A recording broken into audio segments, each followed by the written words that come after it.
Hi. Okay, so the final video in this short series with Martin Austwick from the English Martial Arts Academy. I want to specifically ask, in terms of the unarmed European martial arts, the historical European martial arts that we study, so the various styles of wrestling and pugilism and so on, what are your thoughts about using them in modern contexts, either for modern sporting contexts, perhaps people who are competing in cage fighting, UFC type stuff, or conversely in sort of self-defense, street self-protection and so on? Okay, well I think it's very important to split this down into wrestling arts and striking arts. A lot of the wrestling stuff that still exists, things like catch as catch can, whilst there's a lot that you can learn from that and you can adapt it, in and of itself it's not a self-defense art. There's a lot of ground fighting going on, and in the street the last thing you want is to be on the ground. You don't know that what's there. There could be all sorts. You're looking at stones, you're looking at broken glass, you don't know how many friends the guy's got, so the ground's always a last resort. That being said, it's nice to know what to do when you get down there. And catch is an awful lot of fun. So yeah, I mean, it has some use. Pugilism, on the other hand, is great for self-defense for a number of reasons. Firstly, is that it's very much designed to stop you from going to the ground. What grappling there is designed to put the other person down while you stay up. The striking is designed for hands that aren't gloved. And that, I mean, that's a huge issue. You look at boxing strikes, you look at most martial arts strikes, and they're not designed to protect your hand. They're designed to do as much damage to your opponent as possible, and that's absolutely fine when you're protecting your hands in other ways. But the fact is, you don't get to pick when somebody attacks you. You have to deal with it when it happens, and if you practice in such a way as to strike in a way that doesn't protect your hands, then that's what you're going to do in the street. So from that point of view, the pugilistic striking art is massively important, and it can be hugely helpful if you end up in a self-defense situation.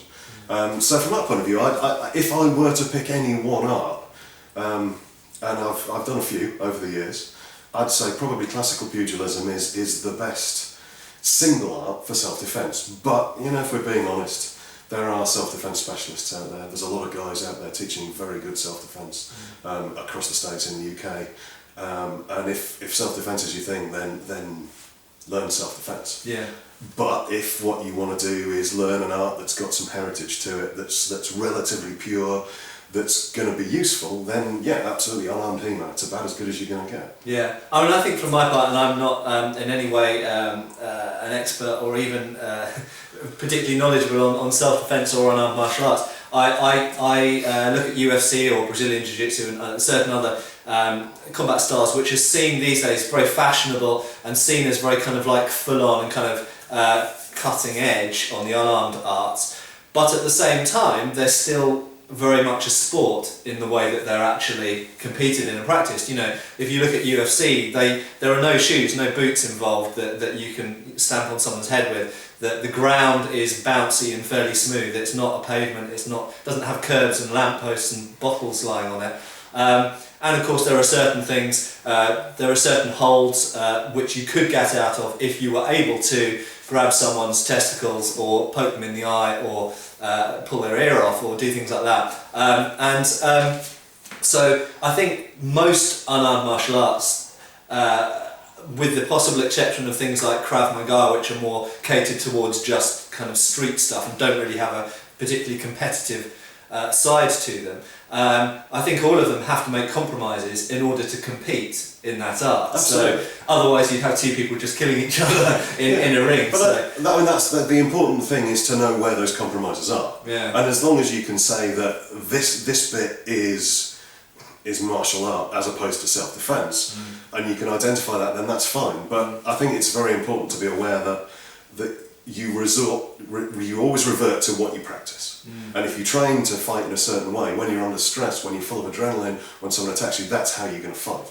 And if that's boxing, yeah, you'll hit them hard and they'll fall over, but you'll probably break your hand.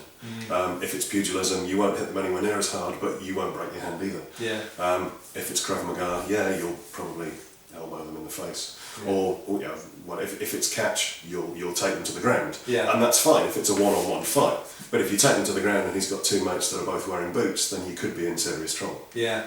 And I think you touch on a really good point, specifically in regards to pugilism, that if you want to train at the punching part of your martial arts repertoire, with a view to self-protection, self-defense, that kind of side of things, then actually you would be better off working on classical pugilism rather than modern boxing, because it is catered towards punching with bare fists rather than punching with gloves, and defending against someone who's doing the same as well. So yes, it may not have the kicking, may not have the very much grappling in it, but if you want to focus on the punching, then classical pugilism is probably the way to go. Last question, in regards to the classical wrestling styles that you work with, and I might throw in a couple of comments about the medieval stuff that I know. How do you feel they mix with sort of modern sporting wrestling? Like, for example, how have you found that studying 18th century wrestling has mixed with your catch wrestling and so on? They merge very well. I mean, catch is a beautiful system in that it allows you to draw in techniques from other systems. You look at someone like Billy Robinson, who's probably the greatest catch coach currently alive. He spent a huge part of his life travelling the world, learning wrestling systems from other people and drawing what he could into his own practice. And that's the beauty of catch. I'd like to say these things have helped me in my catch. I mean, I train with these guys, I compete to a degree. In all honesty, because there is this living lineage and because there is this sort of rebirth of catch, these guys are phenomenally good. And within HEMA, what we're trying to do is recreate an essentially dead art, and that puts us at a bit of a disadvantage. Now we can learn from them without a doubt, and hopefully we can take some of what we know in there. And I like to think that helps. I've trained up at the Snake Pit, and we competitively wrestle up there, and yeah, I've done better than I expected to, and I'd like to think that that's partly, at least, because of the pugilism and the historical side of what I do. You look at some of the techniques that you wouldn't necessarily get from Catch as Catch Can. Some of the early Cornish stuff, something like Thomas Parkins writing in the 1700s about early Cornish wrestling. There's a lot of little defences in there against being thrown, and that sort of thing has served me pretty well. So yeah, there's a definite benefit to it, but I think it's pretty important to not to overstress it. It's difficult to suggest that reading a 17th century manual is going to make you the equal of a professional wrestler. It certainly helps. Yeah, and you know, for my part, as I stress again, I'm not really very knowledgeable on wrestling at all, but I do know people who practice and teach medieval and Renaissance styles of wrestling, mostly from German treatises, such as Fabian von Auerswald and so on. And you know, they have quite successessly combined some of the things from old wrestling treatises with modern practice of wrestling, competitive wrestling. And in fact, I know that medieval and Renaissance wrestling techniques have been used both in US Marine Corps unarmed combat training, and also in some of the UFC, up-and-coming UFC guys have looked at that stuff as well. So it is gradually starting to be a thing that the historical European sources are no longer being ignored, and people are actually going, hey, look, we're going to look at jiu-jitsu, judo, you know, catch as catch can, Greco-Roman wrestling, and you know, maybe we're going to look at some books that were written 200, 300, 400, 500 years ago on wrestling as well, because these are all sources that you can bring in information from and might prove useful. So thanks again to Oz, pleasure. And hopefully I'll have him over again for some future videos on related but slightly different topics, and thank you all. Bye.